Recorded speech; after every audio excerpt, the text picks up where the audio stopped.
And we're going to go ahead and get started. It's 8:09 Eastern here on June the 26th. We're very, very excited to have you all. If you haven't been to a mass call with Black Men Build before, and this is your first time, we want to say welcome. We want to say we're excited to have you in our midst. We're excited to meet you virtually and can't wait to meet you in the actual and the factual and the real world. This is our mass call. We do these events every single month. This is our 33rd one. And this is an opportunity for Black Men Build to provide a forum for you to get a sober analysis of what is going on in our world.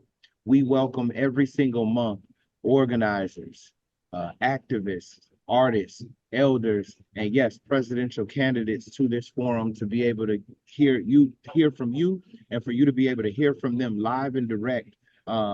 What is important for us to know as we try to meet this moment, as we organize to meet this moment, to transform ourselves and to be more active political actors in our communities, in our cities, our families, our homes, in the country and the world, as we're an internationalist organization. If this is your first call, I'm going to go over a little bit of the things we want you to know, and we want you to participate fully, be here with your whole body. We were joking a little bit earlier, but there's a small little event going on called the NBA draft. So we're not going to worry about that today. You'll see what your team did a little bit later, but we want you to be tuned in and tapped in here. Our mass call, as we said, is presented by Black Men Build, and we've got some agreements that we have that we've used and that have worked for us since we started this organization in June of 2020. In the chat, we want you all to drop knowledge. We want you all to engage in conversation, to talk with one another, to ask questions, to tap in. But we want everybody to stay on subject. We always joke around, but if we're talking with Dr. Cornel West about his views on arts and culture and movement, we don't want you dropping where Bronny went and whether he got drafted today in the chat. We want us to stay on focus, stay on point in the chat. We believe that we can disagree without being disagreeable. So if you have a different political opinion, we can hold that. We can bend, but we will not break. We can have these conversations in the chat, but at the point that you reach the bound of being disrespectful, we're going to have to ask you to leave our virtual space, and we'll see you at mass call number 34 in July. By way of introduction, my name is Philip Agnew. I am currently serving the organization as a co-director. I live in Miami, Florida. I'm originally from Chicago, Illinois. I'm currently in an airport in Raleigh where I'll be attending the Southern Summit out here, meeting with other movement organizations from across the South. And I'm very excited to be able to help shepherd this conversation, but it would not be happening if it wasn't for our Director of Political Education and Culture, Brother Ekundayo. So I want to give you some space to introduce yourself to the hundreds of brothers and sisters that are on this call this evening. Yeah, peace, y'all. Thank you, Phil. What a great MC, as always. Just much talent. Yeah, my name's Ekundayo. I use him I live in Central Ohio, from Toledo, Ohio, by way of Southwest Nigeria, and Southern Baptist from Georgia and Tennessee. Yeah, I'm really excited for today's mass call. And yeah, we're gonna be breaking bread. It's gonna be a beautiful time. As I always say with calls or any training, expect and accept. We're gonna have closure. We got a small amount of time to have this conversation. And so what you get from this is a conversation that should hopefully extend in your community, in your home, with your youth, your kids, your partner, in the streets, and your organizing. This is a moment. And these conversations are meant for more, and they need to exist beyond the virtual. But yeah, so I think before we get into who do you love, and I pass it back to Phil, I want to say what our values are. It's a part of our tradition to always start with what our values are as an organization. One, we are critical thinkers. Two, we are curious about this moment. Three, we are coming together to take an active, responsible role in freeing our communities. Four, we are transforming to meet the moment. I want to highlight that one as we are talking about this moment that we're in.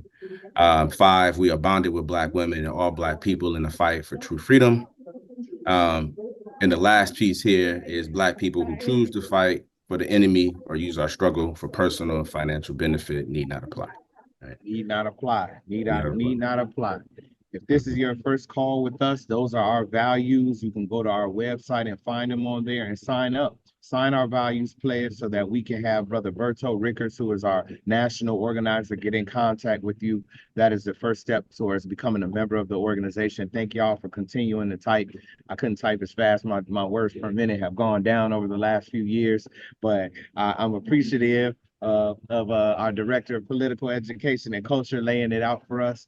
This is an exciting opportunity for all of us. It's not every day that not only we have this opportunity, but we are in a cultural moment where we have someone like Dr. West, who is embarking on a journey to educate us, to train us, to develop our minds and to develop our strategy. And so this is a very important conversation. So if you have a friend, a sister, a brother, a child who you think needs to hear about this, share it with them so we can get them in on this knowledge. I want to also talk a little bit about Black Men Build. We imagine some of you all have joined because you saw the flyer and you want to hear from Dr. West. Black Men Build was founded in June of 2020. Dr. West was on our first call that we had for Black Men Build. So this is a beautiful full circle moment. I guess this would be considered in some ways our 4-year birthday. We were founded to be a space and a place for Black men to come, to be given the tools to become a powerful political force in this country. We understood and understand that Black men have a role to play, not the role, not the only role, maybe not even the first role all the time, but we absolutely have a role to play if Black people, if poor people, if working class people in the US and around this world are going to see freedom, that we have a role. And that role is not armchair quarterbacking, sitting on the sidelines, talking about what I would have did if I could have done that, talking about I'm going to leave that to y'all, talking about I don't do politics, that's up to y'all. Numbed out, smoking, drinking, not doing anything about what they see happening in the world. Those are categorically not our roles. We have an active role in determining the destiny of our people. And so Black Men Build is a space for you to get tapped in. We were founded under a mandate to really bring in Black men into the movement, but we are not only for Black men, we are for all Black people. If you listen to the values, we are for all Black people. We are proud to have sisters that have been co-founders of the organization, that are part of our advisory board, who are on our staff, who are lead organizers of the organization, who are actively with their hands on the plow, helping us to develop the political line, the structure, the infrastructure, and the pathway for us to be able to grow this organization and be a part of our growing movement. And so if you want to be down, you want to be a part of it, there are going to be opportunities for you to be able to click to learn more. But we're absolutely happy to have you all here on this call to be a part of this conversation. Now I'm going to move us to the next phase because we have a great conversation we're going to have. One quick side note, we've been getting some questions. We do wish and hope that there's an opportunity for folks on the call to be able to speak directly to Dr. West by way of question. He already knows how amazing and how dynamic he is, but he wants to hear your questions today. So if you got a question that's a sentence that ends in a question mark, then there may be an opportunity for us to take that. So stay tuned. If we have time, we'll take some questions directly from you all. We're going to move now to a part of our mass call that we do every single month. That is my favorite part of every single mass call. This is Who Do You Love? At the risk of sounding foolish, all revolutionaries are moved by great feelings of love. That's our brother Che Guevara. And we believe that love is a foundational element of any movement, especially the ones that we want to be a part of.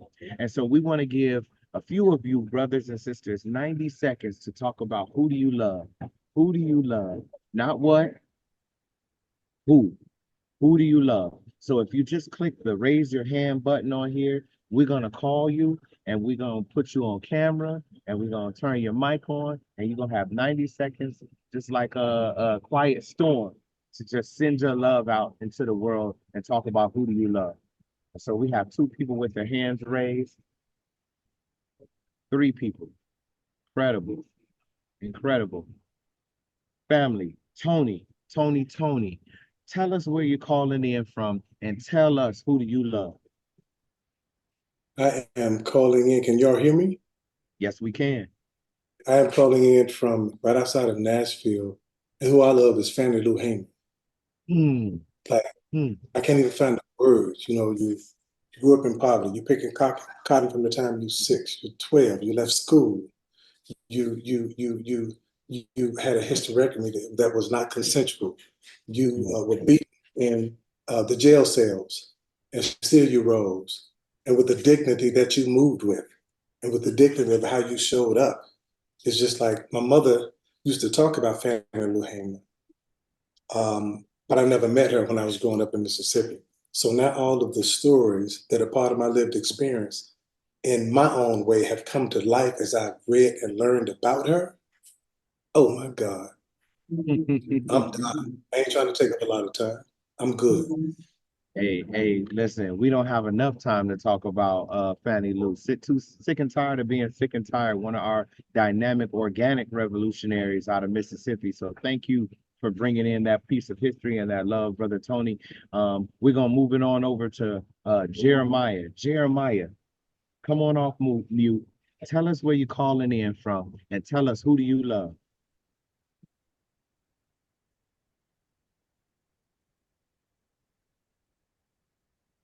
Oh, I made an error, Jeremiah. I'm gonna give you the opportunity to do that one more time.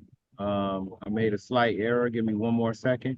All right, Jeremiah, please hop in there. Go off mute. Tell us where you're calling in from and who do you love?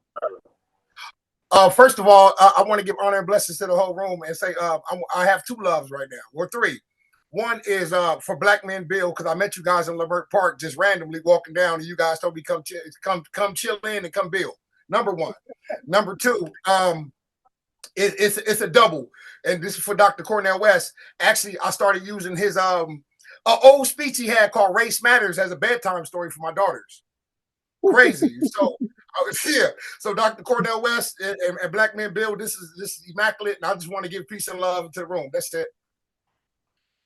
Oh man, thank you, brother. Lord have mercy. thank you. Straight out of Africa town. So great to have you. All right, we got Bam Franklin. Bam Franklin, where you calling in from and who do you love? Greetings, brothers and sisters. I greet you with love, peace, and happiness. I'm calling in from the great state of California, more specifically, Los Angeles. And I want to thank Dr. Cornel West and whomever decided to add Dr. Melina Abdullah as your running partner. That's a brilliant, brilliant, brilliant move.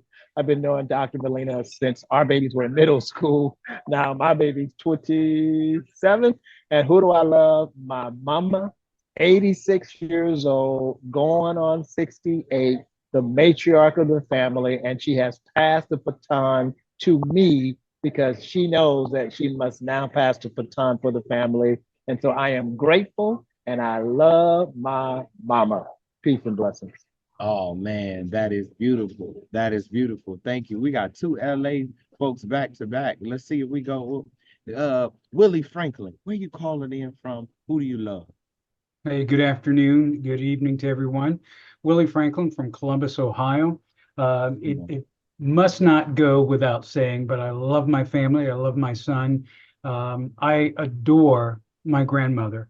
And in the next couple of weeks, be traveling back to Blakely, Georgia, the epicenter of all that beautiful Black love, to meet with cousins that I haven't seen in some 45 years. Dr. West and the brothers of Black Men Build, thank you for doing what you do. Thank you for keeping me awake every single day. Thank you, brothers. Brother Willie. Oh man, I just realized we had 2 Franklins back to back. You also might have a cousin or somebody in here. President Big said his grandma is also from Blakely, the city with the peanut statue. So listen, y'all might need to connect. We got real brothers building on this call right here. So we're really happy to have you. All right, we're gonna move to Glenn Patterson. Glenn Patterson, where you calling in from and who do you love?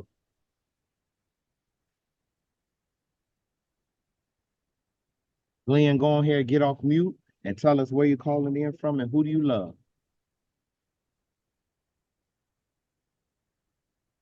All right, we're gonna keep it moving. Terry Banks, where you calling in from and who do you love? What's going on, good brothers? I appreciate Dr. West being here. There are 2 people that I love. No disrespect to anybody who happens to be atheist, but I don't believe I popped up and started existing out of nothing. So my love is to my creator, Yah, who gave me life gave me existence. And then my love is to my mother, who made her transition into paradise on May 17th at 8:08 a.m. while I was laying in her arms, watching her draw her last breath. The strength that I have to live in this world came from her. She was a single mother because my dad died 6 days after I was born in a car crash. My mother lost her mother on Christmas Eve, 1958, at the age of 14, and she was in the car that night next to her mother. And then she lost her father to gunshot. And so my mother had a very difficult way to go, but she instilled in me the values of strength, courage, and no matter what happens in this earth, you got to move forward. You can't make excuses. You got to keep moving forward. So that's who I love. Oh, man, Brother Terry, what a grounding voice and story that you have. Thank you for that. Thank you very, very much. Sending love and peace to you. We've reached the end of this section. I think there was no better way to do that. Thank you for you exposing yourself and your heart and your family to us and the people that you love. We love them too. Now is the time where I'm going to be handing it on over to our Director of Political Education and Culture.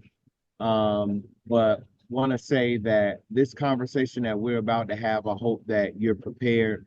I hope that you've got your notebooks, whether on your phone, etc., because these are opportunities for us to, though virtually, sit at the feet of somebody who I've always looked up to. We were joking around. We met 20 years ago, but I knew of you way before that. And so I just want to say on behalf of just myself in this moment, it's always an honor, Dr. West, that you return our emails, return my emails, return my calls, that you find space in your vast memory book to remember little things about me and our conversations that we've had. And so I'm grateful for your time. And I'm really excited about this conversation that you're about to have with Dr. Ekundayo. So I'll hand it over, and you all let's tap in. Yeah. Beautiful. Yeah, Philip, the master manifester. I appreciate the affirmation, brother. So before we do a loud virtual welcome for Brother West, I want to offer his bio, right? A bio. For those that I'm sure everybody that's here knows your name at least, but they may not know the depths of your work. And so I want to share a piece of what you've offered us. Do a short bio before we get into it. So Dr. Cornel West, affectionately known to many of us as Brother West, is the chair at Union Theological Seminary. Brother West teaches courses in philosophy of religion, African American critical thought, and a wide range of subjects, including but no means limited to the classics, philosophy, politics, cultural theory, literature, and music. He has a passion to communicate to a vast variety of publics in order to keep alive the legacy of Martin Luther King Jr., a legacy of telling the truth and bearing witness to the love and justice, right? Emphasis starting with the love, right? Dr. West is the former professor of practice of public philosophy at Harvard University and professor of emeritus at Princeton University, where also he graduated. He got his PhD in graduate studies. He has written 20 books and has edited 13. He is best known for his classics, Race Matters. Brother talked about Race Matters, Democracy Matters, and his memoirs, Brother West, Living and Loving Out Loud. His most recent book, Black Prophetic Fire, offers an unflinching look at 19th and 20th century African-American leaders and their visionary legacies. It's a beautiful book. Dr. West is a lifelong lover of music and has produced 3 music albums. On the Sketches of My Culture, Street Knowledge, and Never Forget, in collaboration with artists such as Prince, Rest His Soul, Andre 3000, and Jill Scott, and many others. Hitters, y'all, hitters. Brother West is running for president as an independent candidate. Everybody, please welcome Brother Cornel West. You're so kind. You're so kind, my dear brother. Indeed. You know how blessed I am. Indeed, because we blessed. Brother, I see you. I see the best of Toledo, Ohio, my brother, Art Tatum, the greatest jazz pianist in the history of the art, straight out of Toledo, passing batons all the way through to the younger generation, not just artistically, but spiritually, morally, intellectually, politically. And of course, Brother Phil out of Chicago. You know, but Chicago's like Mississippi North. You know what I mean? All the genius and talent came up from Mississippi, transformed Chicago. And when I first met Brother Phil, I knew that he was a very special brother. He had special kind of anointment. By anointment, what I mean is exactly what you got from Toledo. The deep, deep love for Black people. It means you're willing to tell the truth and seek justice and serve, and therefore be willing to sacrifice, live, and even die for something bigger than you, which is the cause of Black freedom, which, of course, in many ways is a cause for freedom for everybody, but it begins on the chocolate side of town. Indeed. Black men build, going back to June 2020, that's 4 years now. Good God Almighty, look at us. We're still in our right mind and we're still swinging like Muhammad Ali and swinging like Ella Fitzgerald, swinging like Willie Mays. We just lost the great Willie Mays. What he did, he made the baseball field magical. He made it swing the way Count Basie and Mary Lou Williams made their band swing. He added some soulfulness to that game, which is unprecedented at the time on the vanilla side. Now, his father, old man Mays, out of Birmingham, Alabama, Willie said he was half as good as his father. Well, that's true for many of us. I'm only half the man my father was. I'll never be anywhere near his high standard. I'm one, not even half the man my brother was, Clifton, who's still alive. Dad passed 30 years ago.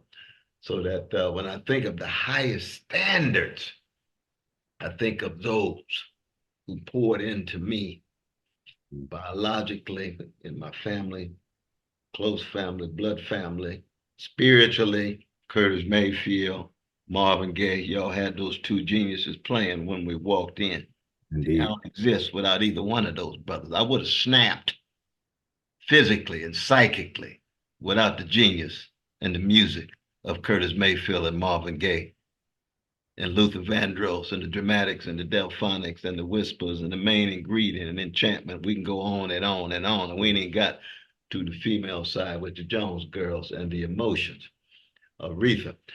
Music is constitutive of who I am because it's constitutive of who I have attempted to live out in regard to what my calling is. And the calling ain't nothing but just a commitment to truth telling and justice seeking and joy spreading. You know, I was going to ask you a question, and I still want to ask it too, about who do you love?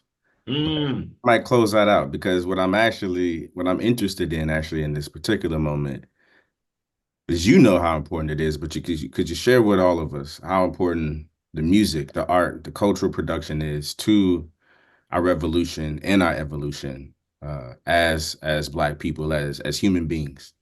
Yeah, I hear you. Well, see, I begin with the concrete reality that I am who I am because somebody loved me.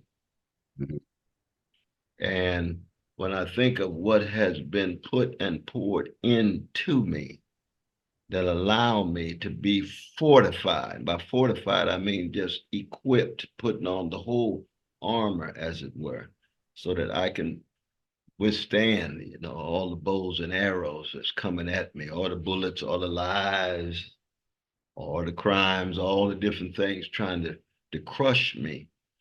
And so when I think of who I love, it's really those who have allowed me and enabled me to keep on keeping on over against the odds.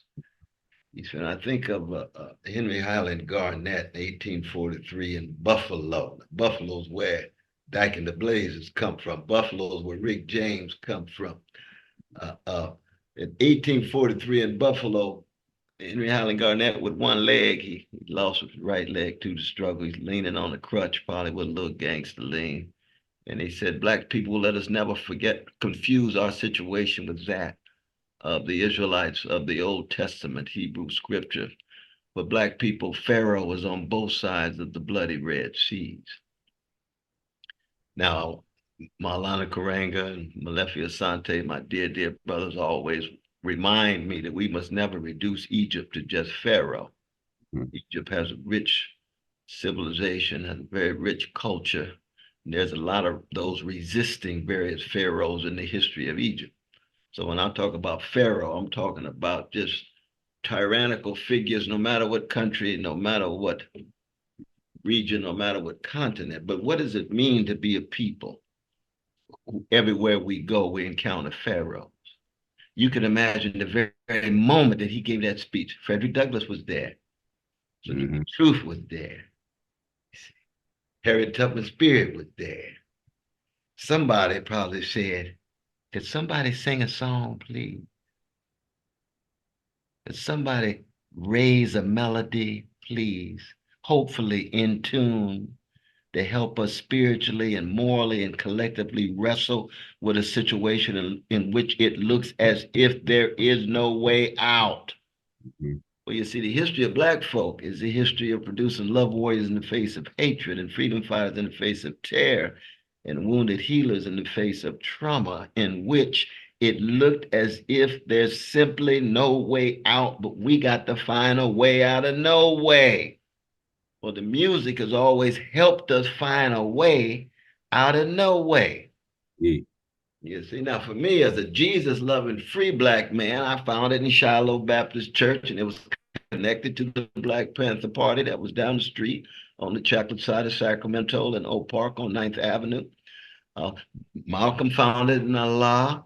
Honorable Elijah Muhammad founded in Allah. Bell Hooks founded in Buddha. Secular, Angela Davis founded in the communist movement. We're all looking for a way out and stepping out on nothing and landing on something. That's why we are such profoundly spiritual people and a musical people, because we're looking for a way out in a situation in which, given the evidence, it doesn't look like there is a way out. This is what Garvey meant when he said, "I look at around the world and I see it's as if the world has made being Black a crime. I intend to make it a virtue." How you gonna do it, Marcus? Watch me. Watch me. I'm gonna create a mass movement in a situation that looks as if there is no way out. Sun Ra, when he starts his concerts, the genius that came up from Birmingham, Alabama to Chicago, really is Herman Blunt's name, but the Sun Ra, he said, "Black people tried everything possible. I want us to try what's impossible. Come with me on my ark," just like Noah's Ark, my ark Kestra. Because I got an ark for people, especially Black people. Get on my ark, and for 2.5 hours, I'm going to take you somewhere that you ain't never been. And this is before the mothership of George Clinton and Bootsy and Bernard and company out of Funkadelics and Parliaments. But mothership is also a way out. And what happens? You're introduced to a whole different world. In Black music, authorizes a different world in a nightmarish real world. And we're going to make the different world as real as a nightmarish one, you see. And how do you do that? Well, that's what love does. That's what love does. You see, love authorizes a whole different future. Now, you got young brothers and sisters, they get into Afrofuturism, and they do it in very wonderful and magnificent ways. But you can imagine that has a history that goes all the way back to slave ships and the slave plantations and the slave auctions. Now, as Africans before that vicious treatment of white supremacist greedy bosses, that we had our own rich civilizations and cultures and practices. But I'm talking especially in the last 400 years, where we build on the best of our African backdrop. But we got to come to terms with these white supremacist bombardment. Told we less intelligent, less beautiful, less moral. Told we all be walking around scared all the time, intimidated, fearful, laughing when it ain't funny and scratching when it don't itch, and got to put on the mask in order to try to be successful in some mainstream and can't ever be free enough to be ourselves, and therefore open enough and vulnerable enough to learn how to love. And when you actually love yourself, when you've been taught to hate yourself, you are a free mother. Shut your mouth, as Isaac Hayes said in Shaft. Mother, shut your mouth. Ooh, ooh, ooh, ooh. What kind of freedom you talking about there? That's what Nina Simone was talking about. I wish I knew. Mm-hmm. Yeah, Yeah, yeah. like to be free in heart, mind, soul. Mumia Jamal is a free man in jail. He's freer in jail than many folk are outside. Right. Oh, towering free man, but incarcerated owing to the deeply racist policing that's been coming at black folk for 400 years. You see, I'm sorry to go on, but for me, the fact that you all begin on a love thing, as the whispers would say, it's a love thing. It's a love spring, as Coltrane would say. It's beloved, as Toni Morrison would say. It's love in the need of love, as the genius from Saginaw in Detroit named Stevie Wonder would say. Those are not just songs.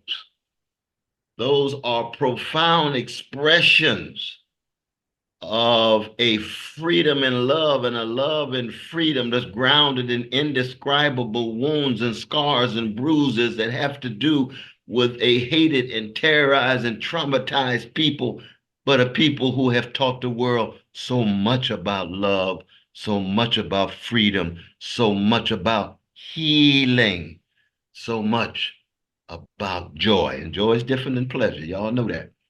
So much of American culture these days, decaying empire ain't nothing but a joyless quest for insatiable pleasures. You can get any kind of pleasure you want in America.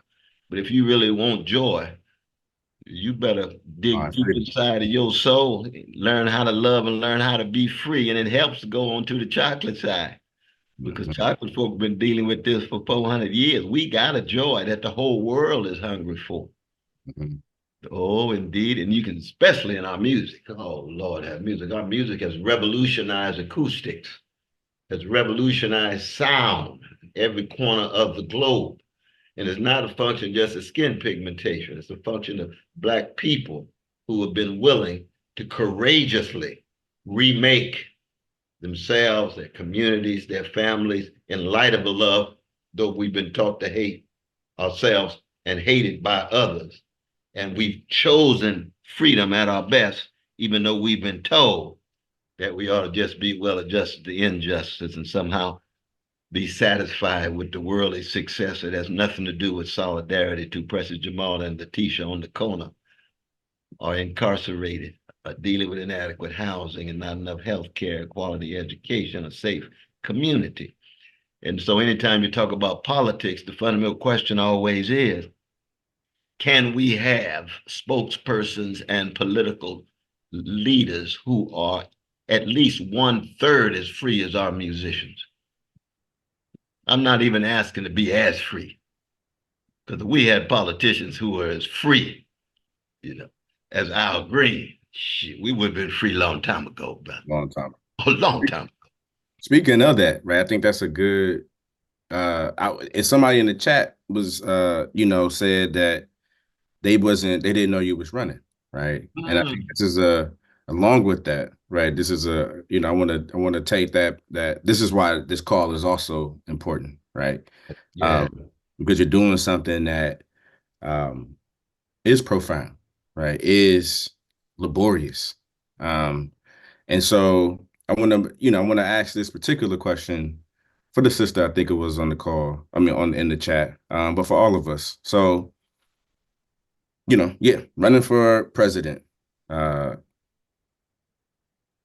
an independent, right? It's also about building a movement, right? That's right.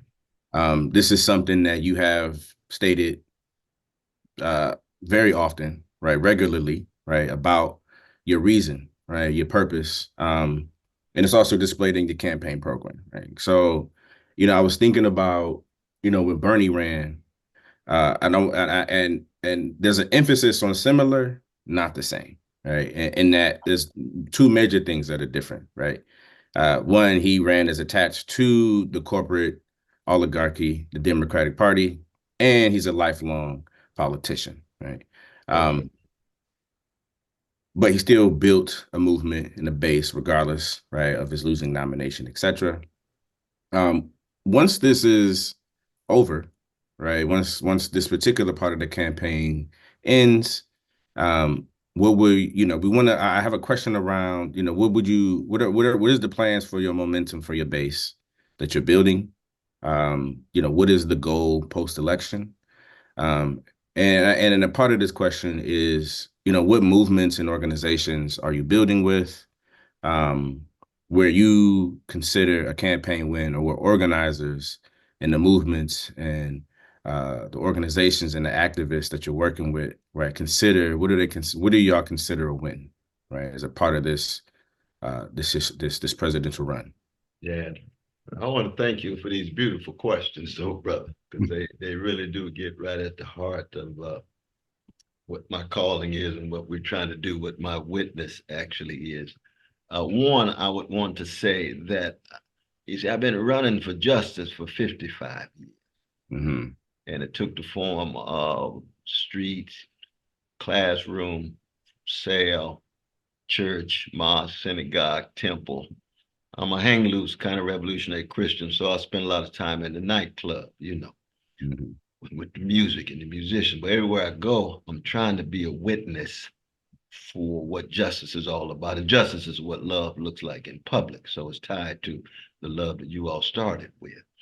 And so as I spill over into electoral politics, it's just another context, another moment in the movement that I've been a very small part of. I'm just a small wave in the great ocean of a grand tradition of a great Black people that's been trying to engage in truth telling. Condition of truth is to allow suffering to speak, and to fight for justice, which has to do with that radical love and freedom, and radical freedom and love.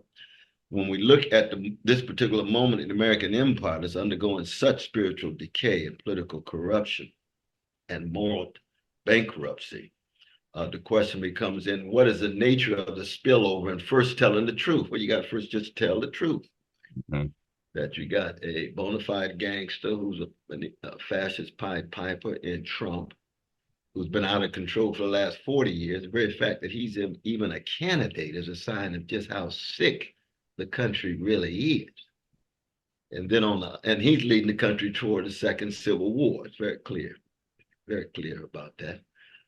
Then you've got Biden, who's a genocide denier, who's a genocide enabler, who's an architect of mass incarceration regime, which is a crime against humanity. I've been blessed teaching prisons for 49 years, and I've seen the level of barbarity and bestiality in U.S. prisons in the mass incarceration regime. And he's leading the world toward World War III. Russia, mediated with Ukraine, with China, mediated with Taiwan, and in the Middle East, given the tie that he has to the genocide, the ethnic cleansing, and the apartheid state of the state of Israel. So what do people do in an election where you got a choice between Civil War II and World War III, between gangster Trump and genocide Joe Biden? Well, it reminds me of the 1850s.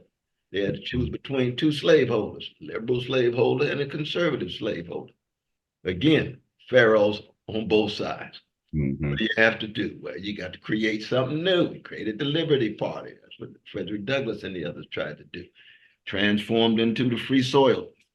Ended up, of course, being the party that elected Abraham Lincoln. Abe Lincoln, of course, shot through at white supremacist sensibilities and a whole host of things, but he had to deal with the pressures from Harriet Tubman and Frederick Douglass, Sojourner Truth, that movement, the abolitionist movement. And I view myself as part of an abolitionist tradition. I want the abolition of poverty. I want the abolition of homelessness. I want the abolition of the greedy bosses in which workers can shape their own destiny at the workplace. I want the abolition of police brutalizing fellow citizens. I want the abolition of police murder. I want the abolition of the American empire. I want the dismantling of the empire. I'm running to head the empire in order to dismantle it. Meaning what? That America becomes a nation among nations. It does not have to be, in fact, an empire looking for total spectrum dominance, which is the term they use in Washington to control every nook and cranny of the world. 800 military units around the world, probably about 150 military units that are secret, 130 special operations in over 100 countries. That's American imperial hegemony. That's American imperial subjugation around the world. And of course, Africa with AFRICOM. Yeah. And always zeroing in on precious Haiti, because the powers that be will never forgive Haiti for pushing out the vicious and atrocious slavocratic elites with the revolution there. And therefore it becomes a matter of trying to make a connection between the global South, where the masses of people in the world, the wretched of the earth that the great Frantz Fanon always reminded us, to be deeply grounded in their doings and their sufferings. So that what it means, though, brother, is that I just become one voice. Remember what the anthem of Black folk is: lift every voice. I'm just one voice among a whole host of others who are raising their voices, just like my brothers here in Black Men Building. The problem has been is that we got too many echoes and not enough voices.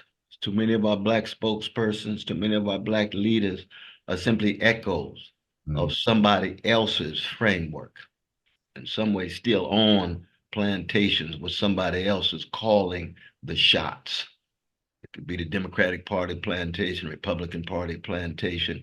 It could be the bosses in the professional managerial sites, like universities, for example. The presidents and the deans, and if you speak your mind too much, you get pushed out. As you know, I've had that experience twice. Yeah. By being too in solidarity with my Palestinian brothers and sisters, or speaking too boldly about a whole host of various issues as it relates to Black folk and poor folk and working folk. And you say, well, this is the cost you got to pay. This is the price that goes along with trying to be a truth teller. Usually in the history of this country, those who really tell the deep truth about white supremacy are assassinated, are incarcerated. And that's very real. And that's a test of your love. How deep is your love for Black folk? Are you willing to die for Black people? Are you willing to really live for Black people? And that's a choice that has to be answered within the chambers of each one of our hearts and souls. But when you reach a point where I've been living with death threats for the last 45 years, so they don't scare me. Shoot, Brother Martin King used to say, I'd rather be dead than afraid. Mary Ann Pleasant used to say, and she was the first Black millionaire in California. She said, I'd rather be a corpse than a coward. Now, that's a high standard. Most of us can't meet that standard, but at least we know what the standards are. It's a high sacrifice for liberation. Absolutely. Absolutely. So right, my brother. But that's what it is. and that's what our people have been doing. That's what we've learned. That's what Black folk been doing. That's what freedom fighters been doing. And that's how we've been able to have any form of freedom, right? Through struggle. Precisely, though, brother. Is there I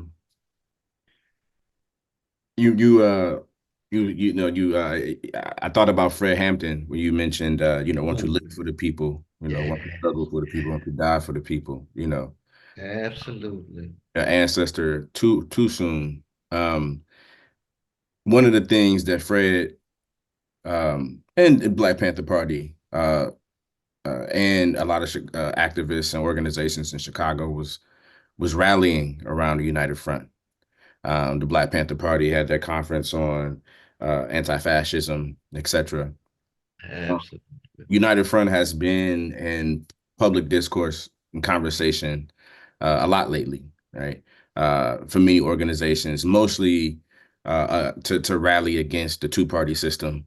What has been, your response to this call to action? What has this meant, for how you've always been in solidarity with working class people around the world.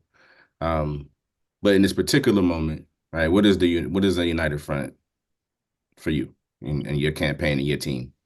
You know, when I first heard of it from my dear brother Kalanji, I responded immediately because I have great respect for Brother Kalanji and I have great respect for Brother Deruba. They had talked about it on their show, and I was blessed to be able to go on Brother Kalanji's show with Brother Deruba and talk about it and say that I was not only open to the idea, but I would be eager to participate in any such process, any such series of gatherings that could solidify and consolidate a united front that was deeply anti-fascist, that understood the variety of different ideological streams and strands within that united front, but would be very, very necessary. Now, when you talk, for example, about my dear brother Bernie Sanders, I mean, one of the big differences between somebody like Bernie Sanders and myself is that see, for me, the vicious legacy of white supremacy is always at the center of what I think and do because I love my mama and my daddy, and I love my children. And I love my loved ones that have deeply shaped me on the chocolate side. Now, Bernie's an anti-racist, but white supremacy has never been at the center of his project. Yeah. Just like the Democratic Party, Republican Party, Green Party. Green Party got some wonderful folk in it, magnificent folk in a lot of ways, but never, ever, ever has white supremacy been at the center of his project. Whereas everything I do has been at the center. I mean, Race Matters is just not a joke in terms of a book, but this lens through which I look at the world. Now, I have solidarity with oppressed folk all around the world, no matter who they are. Right now, of course, Gaza is so important, but so is Sudan, and so is Taiwan, and so is Ukraine, and so forth. But I always start on the chocolate side. So that's one thing that separated me from Bernie. But the other one as well was the internationalism. That what is hard to find in American politics is an anti-imperial internationalism that's critical of imperial policies, ways in which the United States tends to shape and mold the whole nation, the whole world in its image and for its interests. And you have to be able to keep track of that in such a way and raise your voice high in such a way that it does separate you from 99.9% of the spokespersons and political leaders, or let alone elected officials in the country. Yeah. That's why so many of the towering figures have not been politicians. From Malcolm to Martin to W.B. Du Bois to Ella Baker, actually died struggling for Puerto Rican independence, let alone anti-imperial struggles in Africa, especially given the vicious killing of Lumumba by the CIA that had such impact on her own sense of how she went about her witness and work. Yeah. So that I hear what you're saying, that for me, you know, how does one allow oneself to be used by God? Because I'm still a Christian, you see, I'm a revolutionary Christian. And I'm still thoroughly convinced that there's something in the work and witness of a Palestinian Jew named Jesus, willing to run money changers out of a temple. The temple's the biggest edifice east of Rome, with 350 Roman imperial troops protecting it, ragtag disciples he can't depend on, but goes in anyway, knowing that he's going to be crucified as a political prisoner if he overturns those tables, and he goes especially to the section that the poor are being oppressed.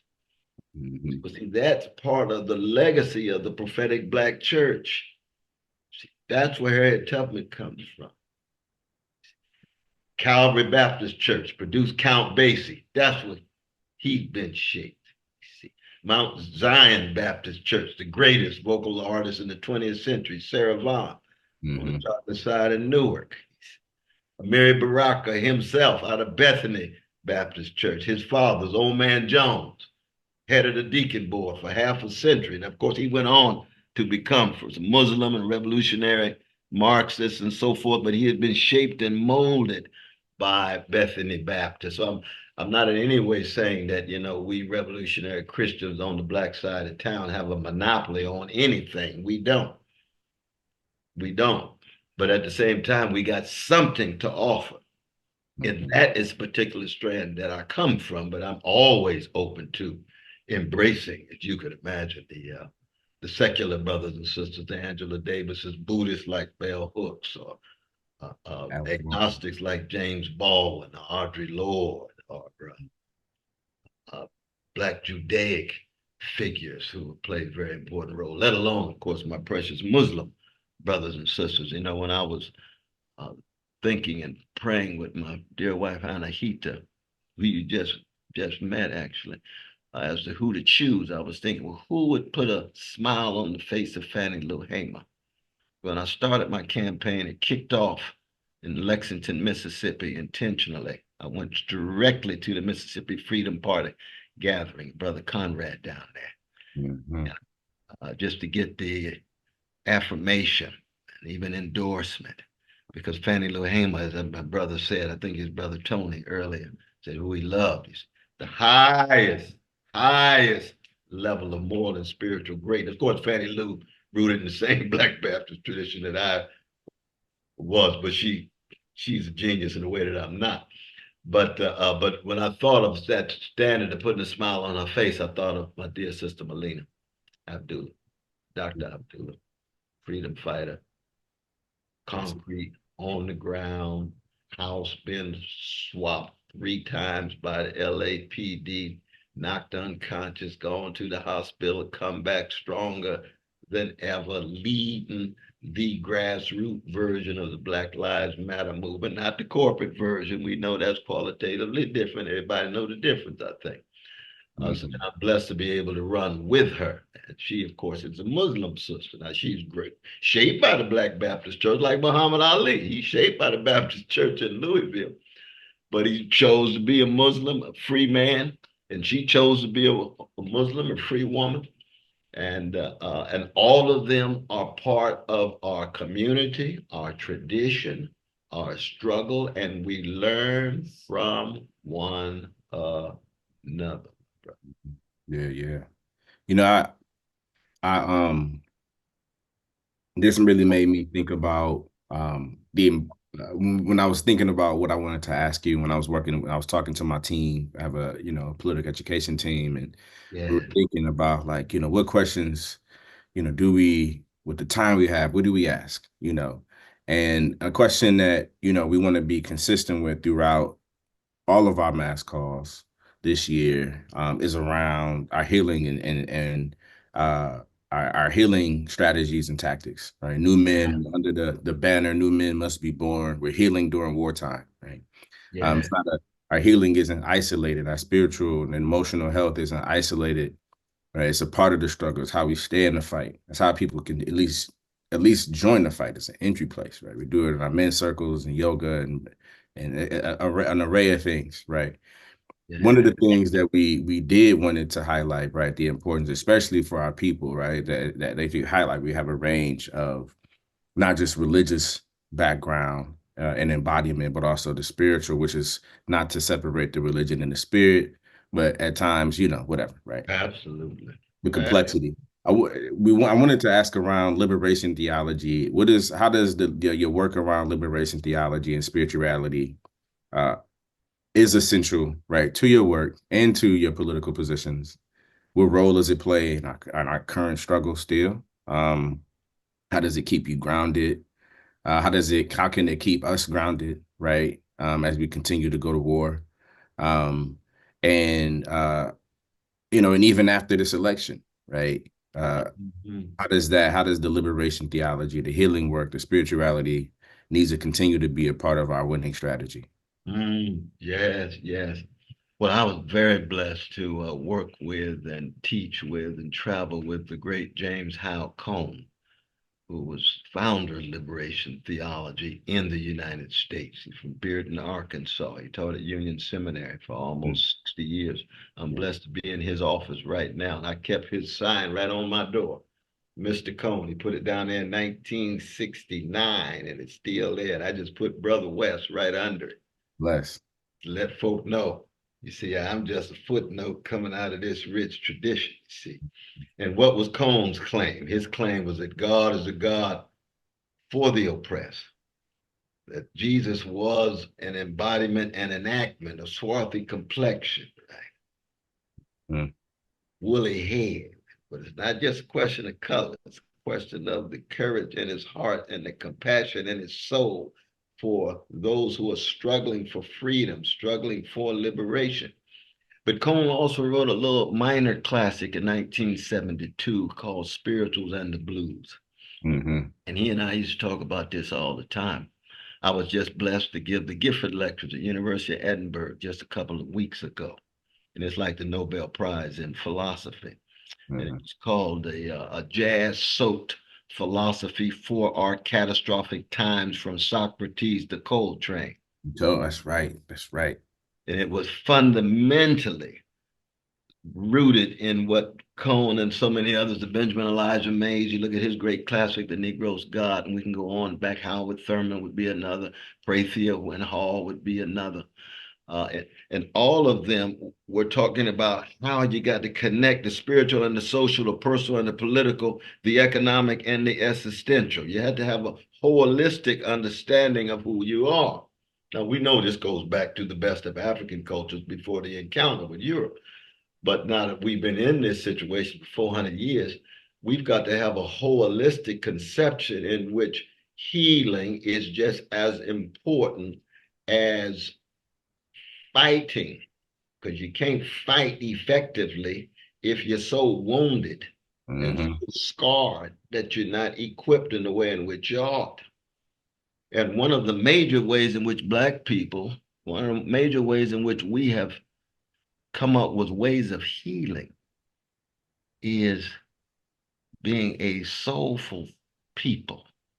Because soul ain't nothing but the sharing of a soothing sweetness against the backdrop of a grim catastrophe that enables a healing.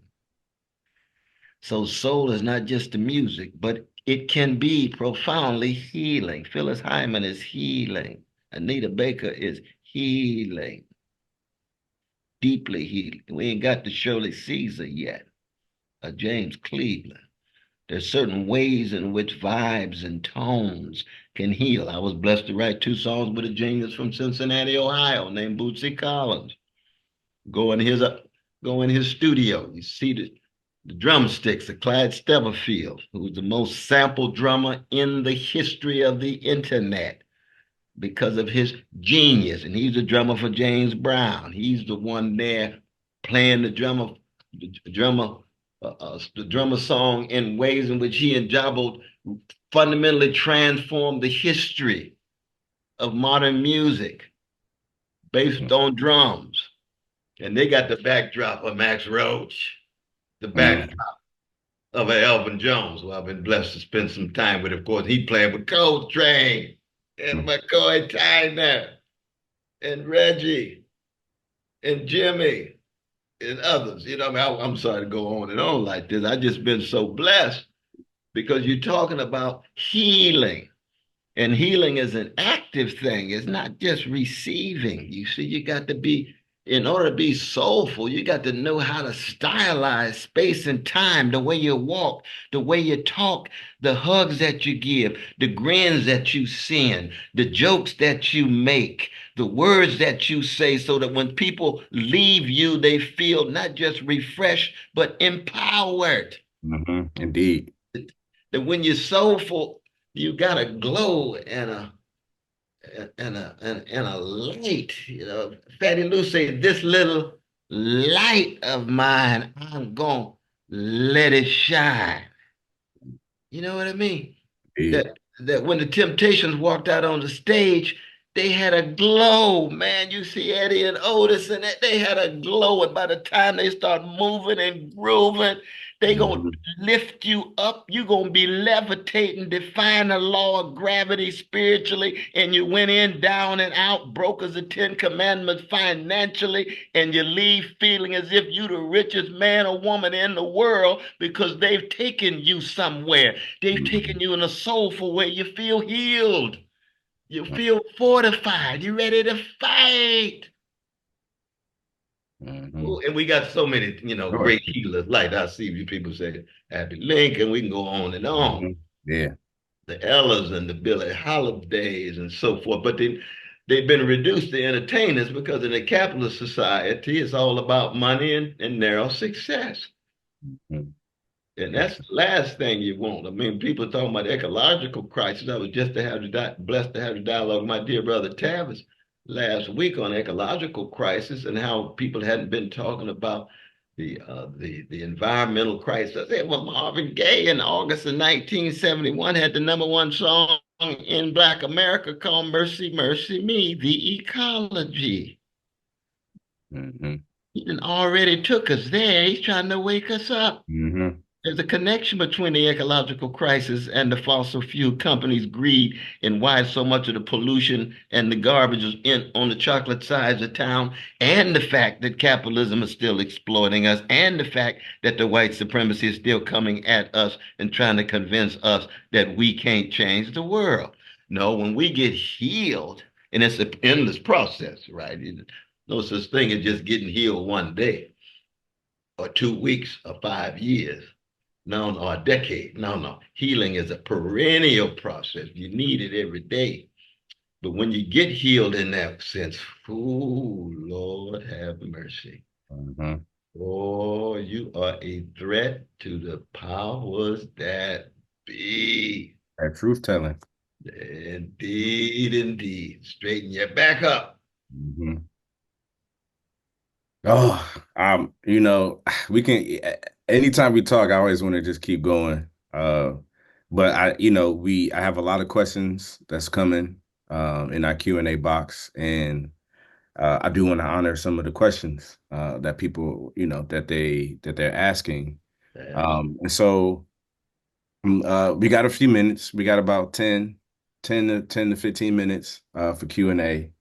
So what I've been doing right now is kind of consolidating. I've been consolidating some questions. Wonderful.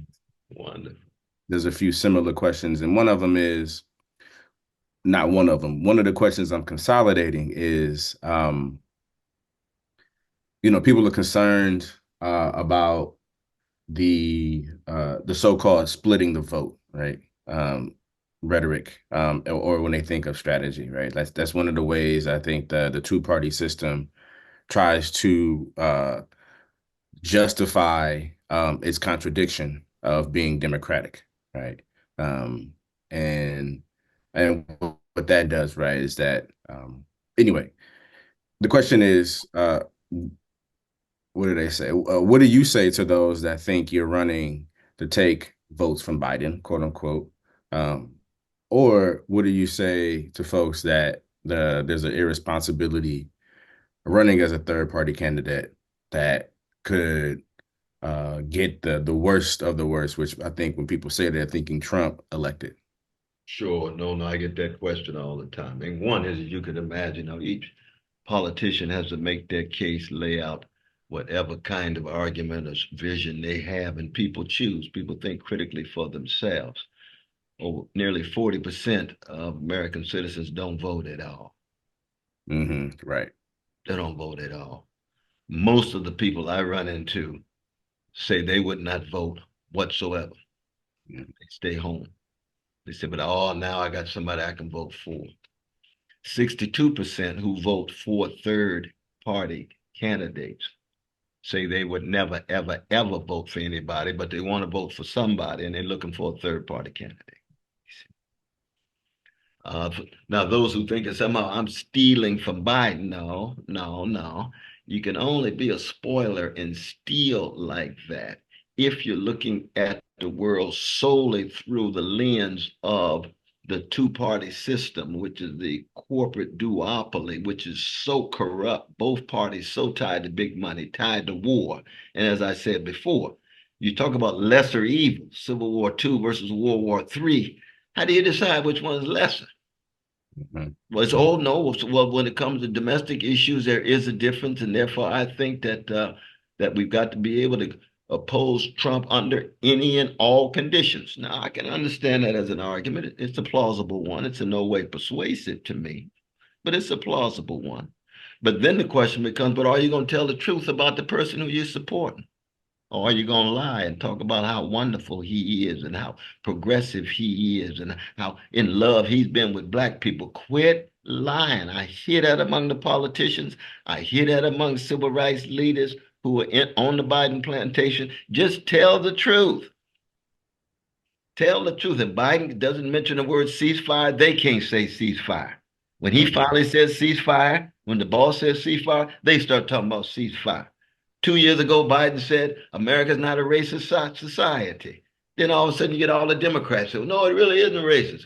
Kamala Harris, what you got? You've been to Howard University. You were free thinker. Well, no, it's not really racist. Oh, you mean the boss said it, and so you got to say. Then they asked Clyburn, what you think? Well, I think there's still some racist patches. Come on, Clyburn. Quit lying. Tell the people the truth. So there's a number of people who disagree with me and say, no, I'm whatever. I'm going to be just anti-Trump. I can understand that. That's plausible. I'm not convinced of that, but that's plausible. But don't lie. Respect the people, love the people enough to tell them the truth. How come they couldn't push the John Lewis civil rights voting bill? How come you couldn't push the George Floyd Jr. bill? Because of one person, Manchin, because of the filibuster. He didn't want to deal with the filibuster because it was not a priority.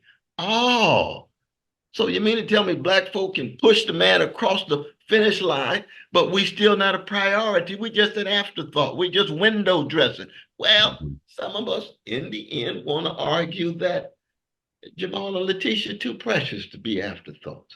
And they said, well, how is your campaign going to change things? People going to hear the truth over and over and over again. People are going to get exposed to the greatness of our tradition, not in me, but what comes through me in the tradition that shapes me. And young people will know that in 2024, everybody didn't cave in, sell out, or give up to the unjust status quo. And when it comes to genocide, they're going to say some people took a stand for precious Palestinian brothers and sisters, no matter what the cost was, whatever lies they used to hide their crimes. We stood with the Palestinian brothers and sisters because it was right, it was moral, and it was just. And we would do the same thing for any group who's subjugated, any group who is oppressed. It could be our indigenous peoples here, it could be Mexican brothers and sisters, it could be Guatemalans, it could be Ugandans, it could be Kenyans, it could be South Africans, it could be Chinese, whatever it is. This is a moral and a spiritual issue. And so in the end, I think it has to do with people having to wrestle with themselves and try to conclude who they really are in terms of where they really stand. Yes, indeed. A follow-up to that. Well, not a follow-up, but well, somewhat of a follow-up. Last question here before we close. And I see y'all questions. Y'all have some good ones. And so the one I'm going to pick here is tied to how Black Men Build was formed. Right? In the beginning, Phil talked about our mission, how we got here. Part of that mission also was because brothers are being seduced to the right. They're being seduced to a more conservative, less disciplined spaces like ADOS. These positions lead us toward a more patriarchal, more intercommunal violence, gender wars, etc. Right? Could you briefly, because I'm looking at time and I know you got places to be and we want to make sure we honor folks' time, could you talk about the importance of anti-patriarchal violence in our communities, especially amongst Black men? As Black men, how the violence to each other, how patriarchy moves us to be violent towards each other, and also how Black men are also, not exclusively, not every Black man, right, but Black men, many of us, right, are perpetuators of that same violence.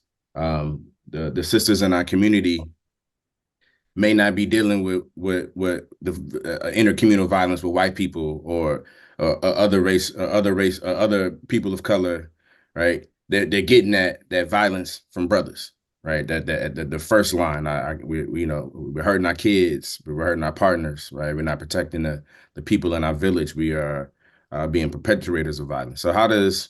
So you know, I'm saying a lot, but right. No, I hear you. as our brothers are being seduced to the right, which contributes to more violence in the community, what do we say to them?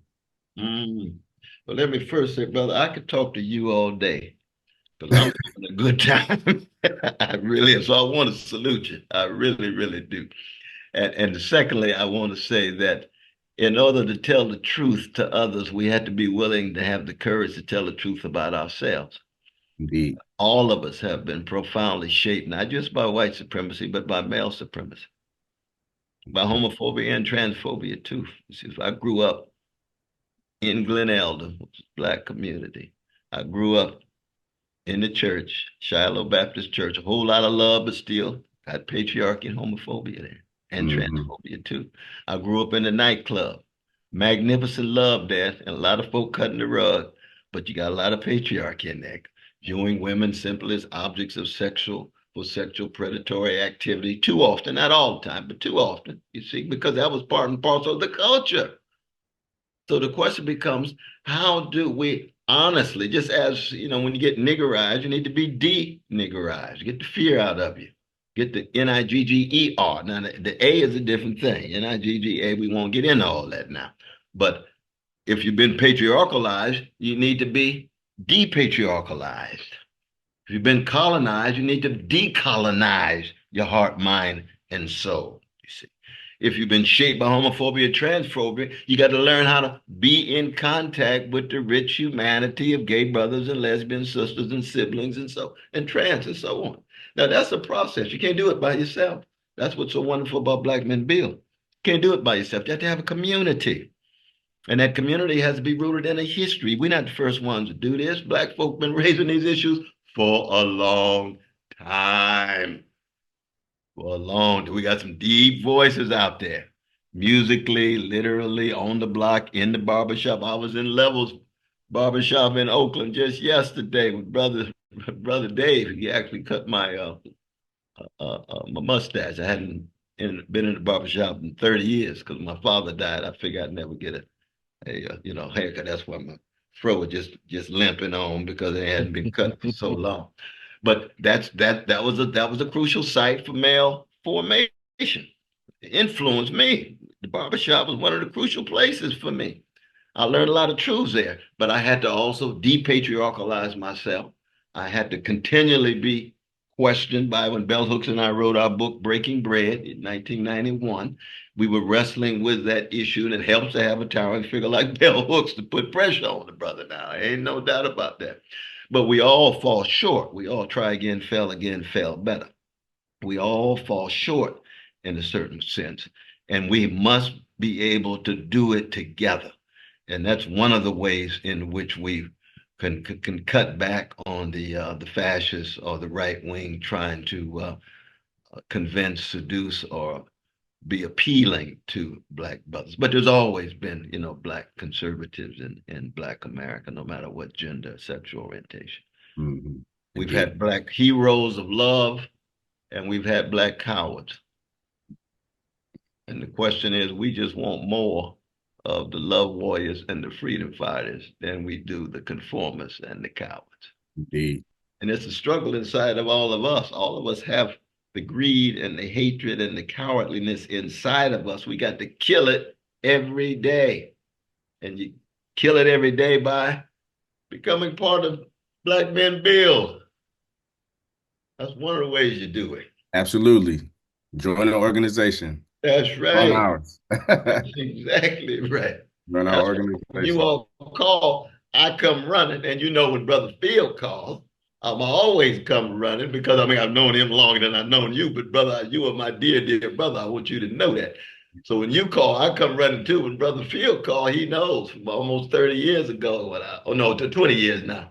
when he calls, I come running. When he was there at Harvard, man, we had magnificent times together because he had so much to offer, and he's always willing and vulnerable enough to be open to learn from others. And that's really what it's all about, though, man. How do we stay on the love train, the justice train? Mm-hmm. Indeed. And we do it by this. This is one of the ways. That's exactly right. Having intergenerational conversation, by learning with each other, by having, I don't know how many people on this call right now, how many we got, but having, over 100 plus people engaged here, engaged live on YouTube. This has been rich. We are so grateful for your time and how you make time. You always make time, and I'm grateful for that. You make time for not just us as an organization, us as individuals, but but just as importantly for our people, right? As you said, for a lifetime of service, and so we're really grateful for your time.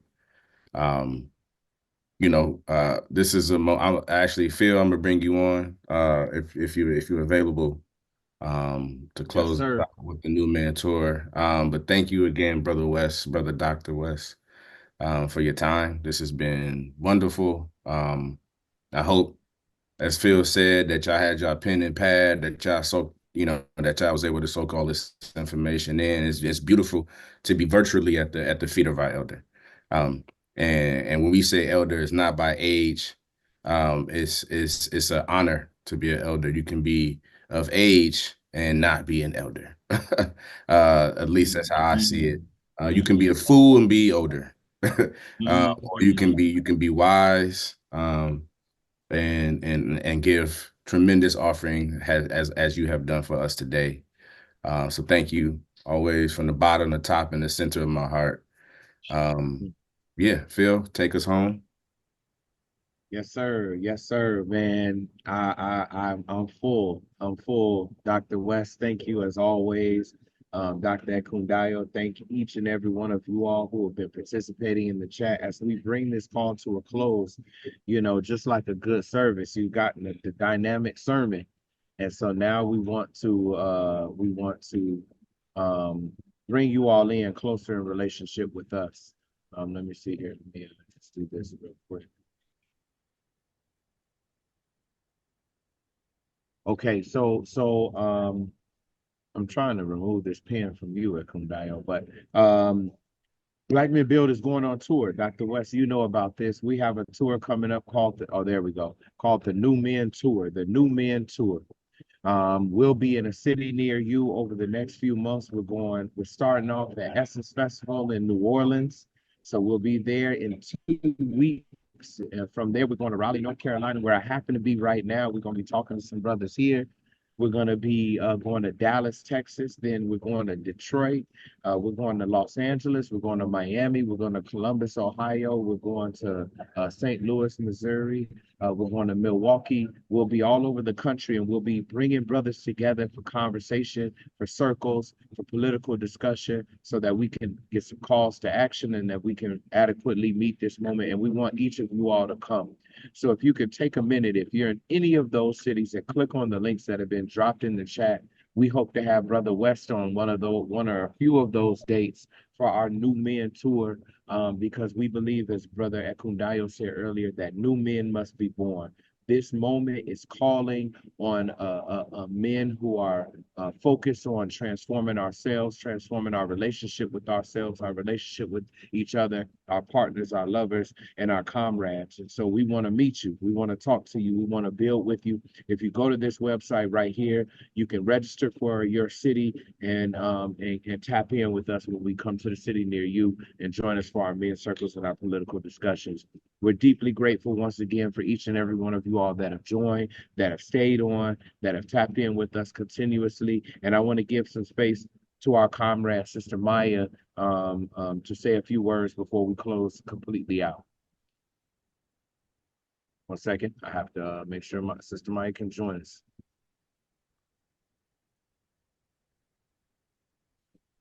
Second here. There we are.